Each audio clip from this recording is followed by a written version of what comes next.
नमस्कार, स्वागत है आप सभी का। मैं हूं आपके साथ सपना। शुरुआत करते हैं बुलेटिन की। गाजीपुर के एक निजी पैलेस में अनुसूचित युवा सम्मेलन का आयोजन किया गया, जिसमें मुख्य अतिथि के रूप में मंत्री असीम अरुण शामिल हुए। कार्यक्रम में अनुसूचित जाति के युवाओं ने अपनी जन समस्याएं रखी। छात्रवृत्ति, हॉस्टल और शिक्षा से जुड़ी दिक्कतों पर मंत्री ने कहा कि सरकार इन मुद्दों का समाधान कर रही है और आगे भी हर समस्या का निस्तारण किया जाएगा। मंत्री असीम अरुण ने मुख्यमंत्री योगी आदित्यनाथ और प्रधानमंत्री नरेंद्र मोदी की योजनाओं का जिक्र करते हुए कहा कि मुख्यमंत्री अभ्युदय कोचिंग, छात्रावास और युवा उद्यमी योजना से युवाओं को नई दिशा मिल रही है। अखिलेश यादव के बीजेपी माफिया युक्त की ट्वीट पर पलटवार करते हुए असीम अरुण ने कहा कि अखिलेश यादव को अपने आरोपों का प्रमाण देना चाहिए। तो समाजवादी पार्टी की सरकार में उत्तर प्रदेश का हाल था, हम सब जानते हैं। उद्योग जो लगे थे वो भाग के जा रहे थे। जो किसी की पोस्टिंग हो जाती थी उत्तर प्रदेश में, किसी बैंक में किसी कर्मचारी को रुकवाता था क्योंकि उसको डर था कि उसके बच्चे का अपहरण हो जाएगा। ये हम सब जानते हैं। और गाजीपुर तो माफिया का गढ़ था, लेकिन यही गाजीपुर में जो माफिया जीप में बंदूकें लहराया करते थे, जब उनको व्हील चेयर पे योगी जी ने ला करके बैठा दिया, तब उत्तर प्रदेश के समझ में आया, पूरा उत्तर प्रदेश एक एक नागरिक प्रसन्न हुआ कि अपराधियों के साथ यही होना चाहिए। कोई भी माफिया उत्तर प्रदेश में अब सिर नहीं उठा सकता। हाँ, अखिलेश यादव जी ऐसा स्वप्न देख सकते हैं, लेकिन योगी जी के भारतीय जनता पार्टी की सरकार के रहते ऐसा नहीं हो सकता। देवरिया में जनसत्ता लोकतांत्रिक पार्टी की राष्ट्रीय और प्रदेश स्तरीय समीक्षा बैठक पीडब्ल्यूडी डाक बंगले में संपन्न हुई। मुख्य अतिथि और पूर्व सांसद एमएलसी कुंवर अक्षय प्रताप सिंह ने कहा कि कार्यकर्ता ही पार्टी की रीढ़ होते हैं, उन्हीं के दम पर पार्टी मजबूत बनती है। उन्होंने कार्यकर्ताओं से आह्वान किया कि वो राष्ट्रीय अध्यक्ष कुंवर रघुराज प्रताप सिंह उर्फ राजा भैया की जन कल्याणकारी नीतियों को जनता तक पहुंचाएं। बैठक में प्रदेश अध्यक्ष विनोद सरोज और प्रदेश महासचिव डॉक्टर विनोद सिंह राजावत ने भी कार्यकर्ताओं की समस्याएं सुनी। जिलाध्यक्ष पंकज सिंह ने भरोसा दिलाया कि जिले में पार्टी को मजबूती से खड़ा किया जाएगा।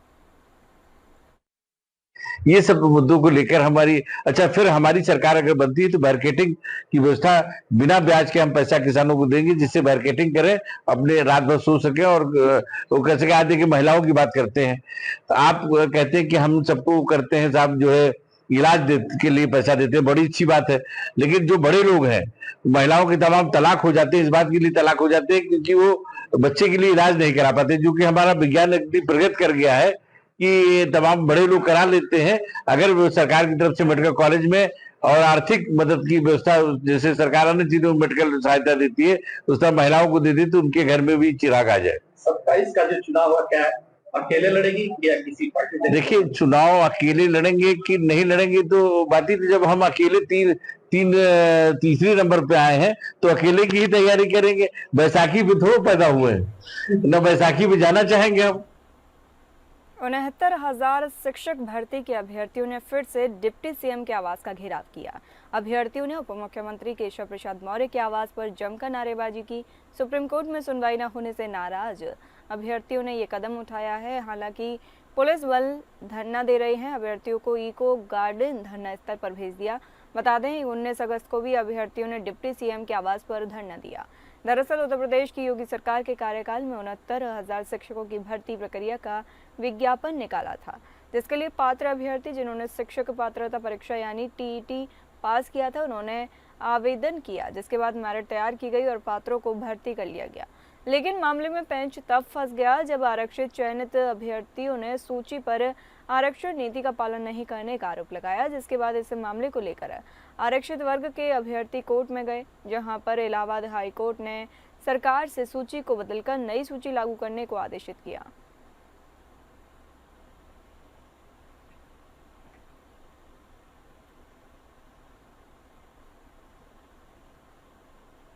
उत्तर प्रदेश के महोबा जिले में अवैध कब्जाधारियों द्वारा सरकारी बेशकीमती जमीन पर कब्जा कर लिया गया था। कब्जाधारियों ने कब्जा कर किराया वसूल रहे थे।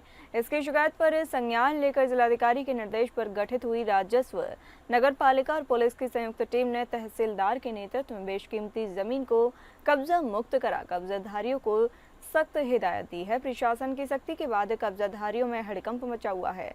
सरकारी जमीन में कब्जा कर दुकान संचालित कर रहे दुकानदारों ने प्रशासन पर बिना किसी सूचना के कब्जा हटवाने का आरोप लगाया है। दरअसल मामला शहर कोतवाली कस्बा क्षेत्र के राठ चुंगी इलाके के पास का है, जहां अवैध कब्जाधारियों द्वारा सरकारी बेशकीमती जमीन पर कब्जा किराया वसूलने की शिकायतों का संज्ञान लेकर जिलाधिकारी के निर्देश पर तहसीलदार सदर दिवाकर मिश्रा के नेतृत्व में गठित हुई राजस्व, नगरपालिका और पुलिस की संयुक्त टीम द्वारा अवैध कब्जों के खिलाफ बड़ी कार्रवाई करते हुए बुलडोजर चलाया गया। प्रशासन की सख्ती से अवैध कब्जाधारियों में हड़कंप मचा हुआ है।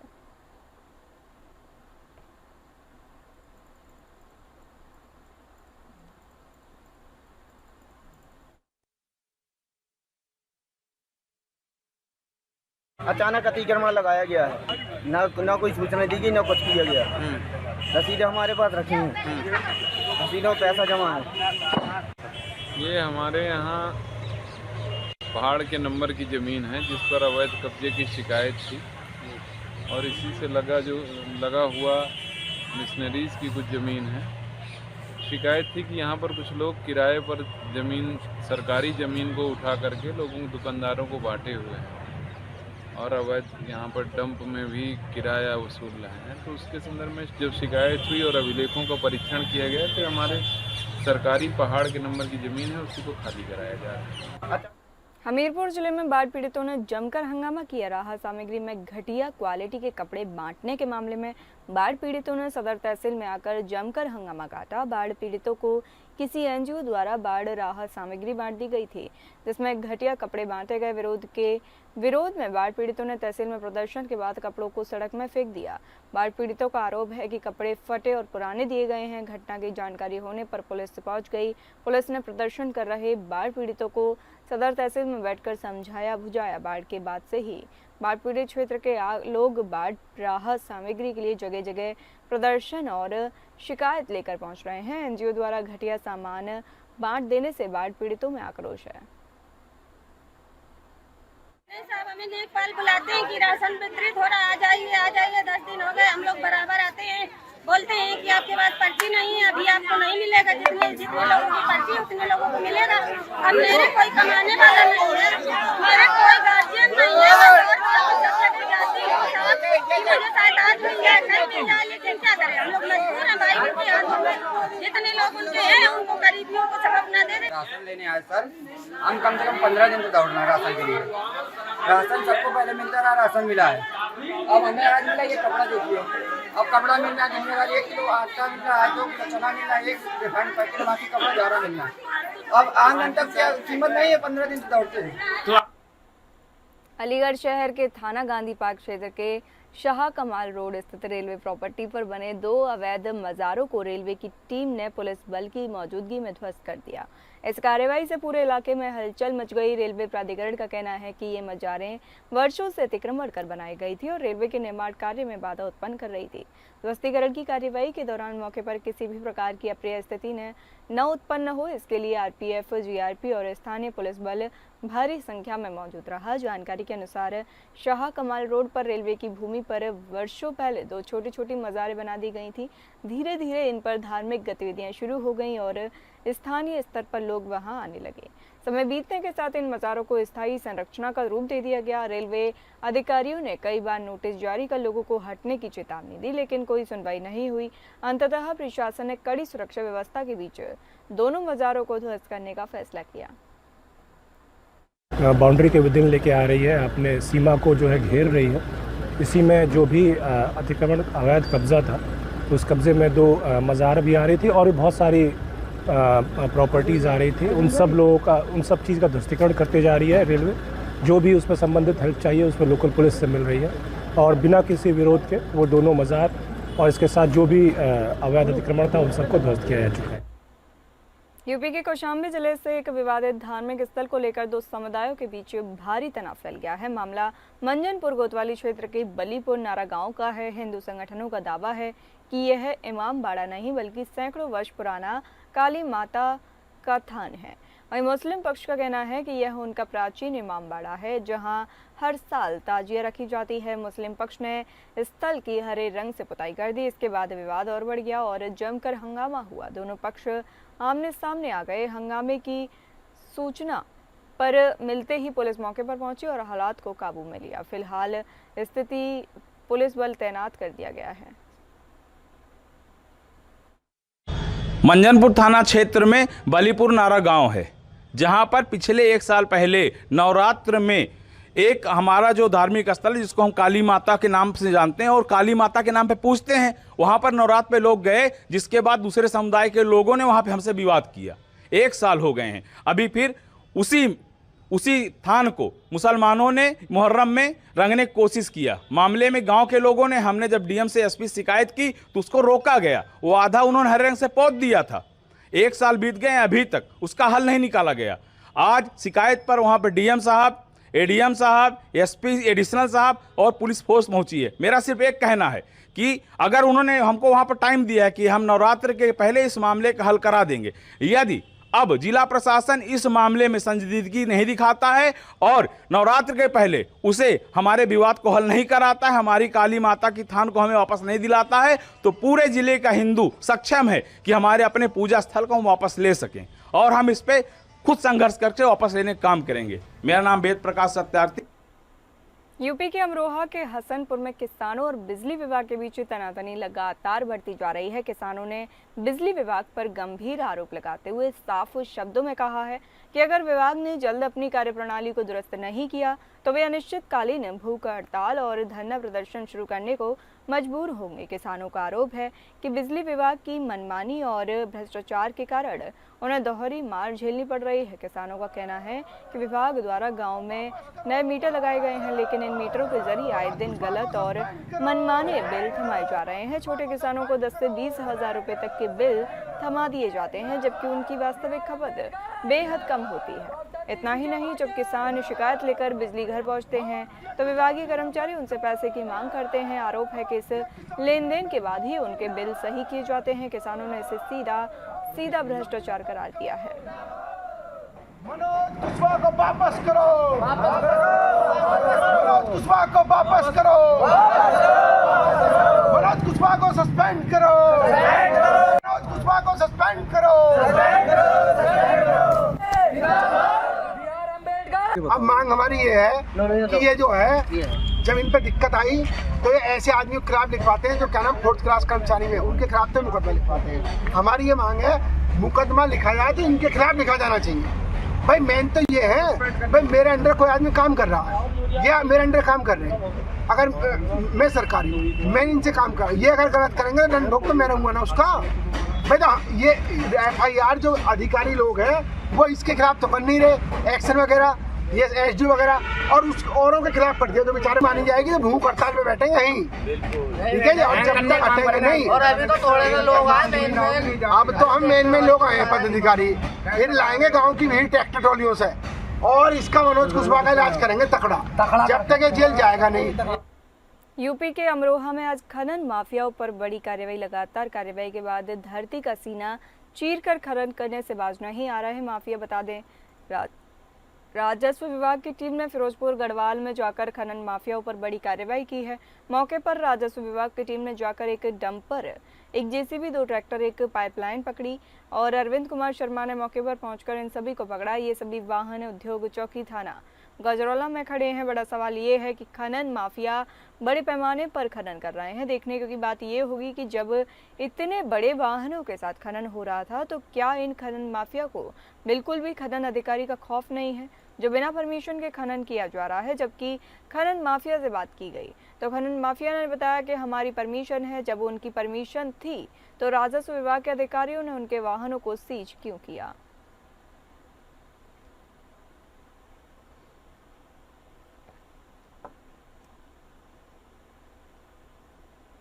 कुशीनगर में धड़ल्ले से अवैध बालू खनन का खेल चल रहा है। इसकी पुष्टि एक वायरल वीडियो कर रहा है। सोशल मीडिया पर एक वीडियो तेजी से वायरल हो रहा है जिसमें साफ तौर पर देखा जा सकता है कि किस तरह बालू खनन के बाद तस्कर बैलगाड़ी पर बालू लाद कर ले जा रहे हैं। वायरल वीडियो खड्डा तहसील क्षेत्र के वीरभार ठोकर के पास का बताया जा रहा है। गौर करने वाली बात यह है कि यह इलाका NGT के दायरे में आता है, जहां खनन का लाइसेंस तक नहीं दिया जाता। लेकिन जिम्मेदार विभागों की बेखबरी और लापरवाही का फायदा उठाते हुए बालू माफिया बेखौफ होकर खनन कर रहे हैं। अब देखना होगा कि वायरल वीडियो के सामने आने के बाद प्रशासन आखिर कब हरकत में आता है और इन बालू माफियाओं पर लगाम लगाता है।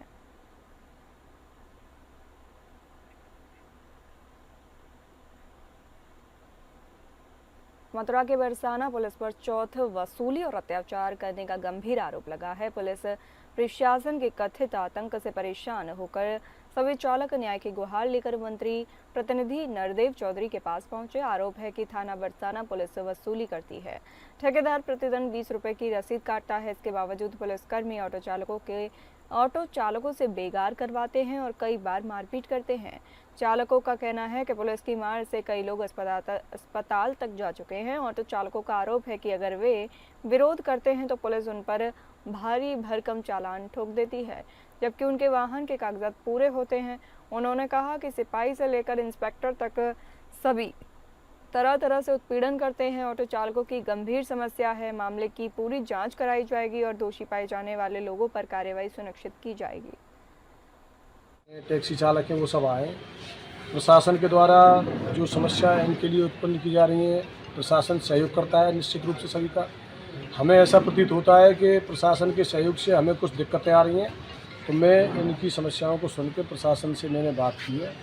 हमारे जितने भी साथी हैं, चाहे कोई भी कदम हमें उठाना पड़े इनकी सुरक्षा का, इनकी पूरी सेफ्टी का और इनका उद्योग भी किसी तरह चौपट ना हो, चलता रहे, इनके बच्चों का भी भरण पोषण होता रहे, इस सब का ध्यान रखते हुए मैं ये तय किया है कि प्रशासन के साथ एक बैठक इनकी कराऊंगा और निश्चित जगह, निश्चित स्थान और इनकी एक समय सीमा के हिसाब से, जिससे कि पर्यटकों को भी दिक्कत ना हो, आने जाने वाले दर्शन वाले श्रद्धालुओं को भी परेशानी ना हो और इनका भी काम इसी तरह चलता रहे। इस तरह की एक व्यवस्था बैठ के तैयार की जाएगी। हम निश्चित रूप से सबसे पहले स्थानीय लोगों के साथ हैं, अपने टेम्पो चालकों के साथ हैं, टैक्सी चालकों के साथ हैं। इनकी समस्या का हल होगा, उसके बाद किसी और की सुविधा का ध्यान रखा जाएगा। मैठी के कोतवाली मुसाफिरखाना क्षेत्र के मानशाहपुर गांव में 3 दिन पहले दिन दहाड़े एक महिला को गन पॉइंट पर बंधक बनाकर नकाबपोश बदमाशों ने लूट की वारदात को अंजाम दिया। पीड़िता के परिजनों द्वारा घटना की सूचना तत्काल स्थानीय पुलिस को दी गई, लेकिन अब तक कोई मुकदमा दर्ज नहीं किया गया है। पीड़िता के पति ने आरोप लगाया कि पुलिस मौके पर जरूर पहुंची, लेकिन न तो आरोपियों की तलाश शुरू की गई और न ही कानूनी प्रक्रिया का पालन किया गया। उल्टा पुलिस ने घटना स्थल पर बिखरे पड़े सामान को समेट दिया और मामला शांत कराने की कोशिश करती रही। इस घटना और पुलिस की निष्क्रियता को लेकर गांव में भय और आक्रोश का माहौल है। ग्रामीणों का कहना है कि अगर ऐसे मामलों में सख्त कार्रवाई नहीं की गई तो अपराधियों के हौसले और बुलंद होंगे। स्थानीय लोगों ने पुलिस प्रशासन से मांग की है कि जल्द से जल्द एफआईआर दर्ज कर कार्रवाई की जाए ताकि पीड़ित परिवार को न्याय मिल सके और इलाके में कानून व्यवस्था का भरोसा बहाल हो।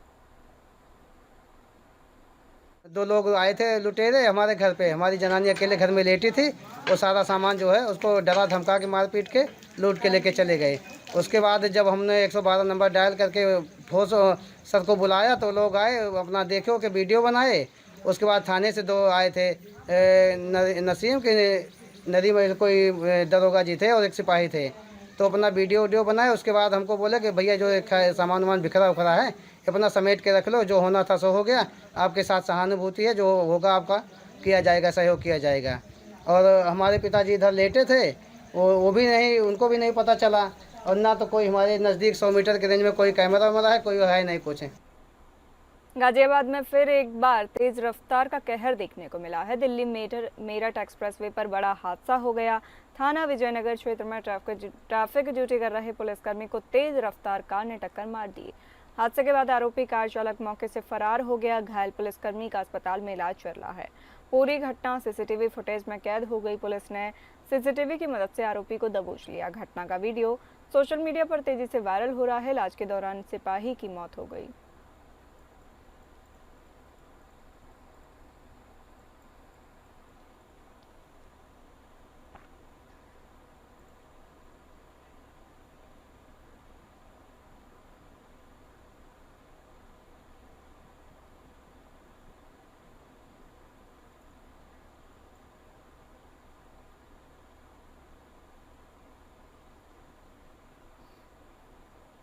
हरदोई के हरियाबा ब्लॉक में एक व्यक्ति का शव शारदा नहर में मिला है। मृतक की पहचान कुलही गांव निवासी मंगरे के रूप में की है। मंगरे कल से अपने घर से लापता था। आज सुबह करीब 9 बजे स्थानीय लोगों ने शारदा नहर में एक शव को तैरते हुए देखा।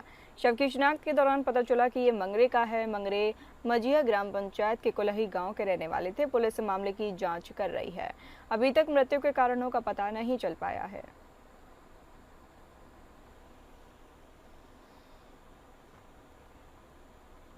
सीतापुर के बिस्वा में यूरिया खाद लेने गए किसान की घर वापसी के दौरान मौत हो गई। मौत के बाद किसान काफी आक्रोशित हैं। किसान ओम प्रकाश सहकारी समिति से यूरिया लेने पहुंचे थे। वह सुबह 10 बजे से लाइन में खड़े थे, लेकिन शाम 6 बजे तक उन्हें खाद नहीं मिल सका, जिसके चलते निराश होकर ओम प्रकाश अपने घर की ओर रवाना हो गया और रास्ते में वह सड़क पर जा गिरा, जिसके चलते उसकी मौत हो गई।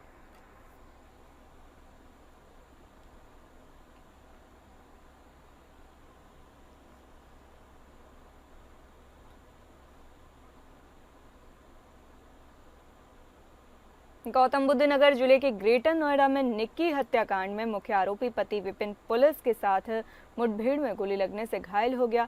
आरोपी के साथ पुलिस की सिरसा चौराहे के पास मुठभेड़ हुई। पुलिस ने घायल को गिरफ्तार कर अस्पताल में भर्ती कराया है। पुलिस के मुताबिक आरोपी हिरासत से भागने का प्रयास कर रहा था। थाना कासना पुलिस आरोपी पति विपिन भाटी को हिरासत में लेकर घटना में इस्तेमाल ज्वलनशील पदार्थ की बरामदगी के लिए ले जा रही थी। आरोपी उप निरीक्षक से पिस्टल छीनकर भागा और पुलिस टीम पर जान से मारने की नीयत से फायर किया।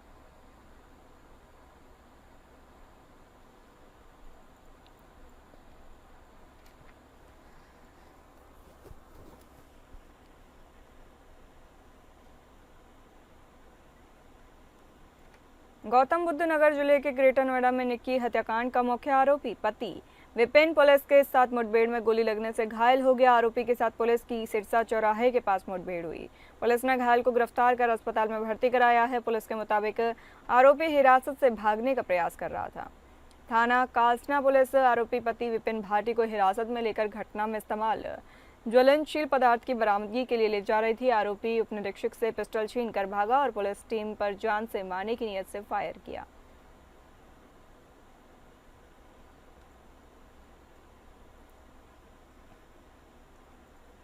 मुरादाबाद पुलिस ने नाबालिग लड़कियों के साथ दुष्कर्म बंधक बनाकर उनका यौन शोषण करने वाले बदमाशों को मुठभेड़ के बाद गिरफ्तार किया है। 2 दिन पहले मुरादाबाद के थाना मजौला में पॉक्सो एक्ट के तहत एक मुकदमा दर्ज किया गया था, जिसमें नाबालिग लड़कियों के साथ दुष्कर्म कर उनका यौन शोषण करने और वेश्यावृत्ति करने जैसे गंभीर आरोप लगे थे।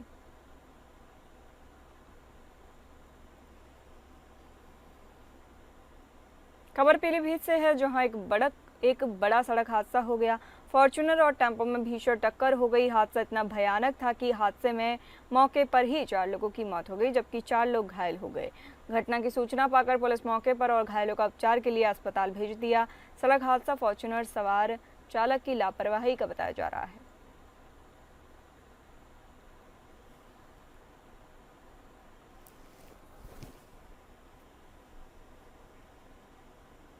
फिलहाल इस बुलेटिन में इतना ही। नमस्कार।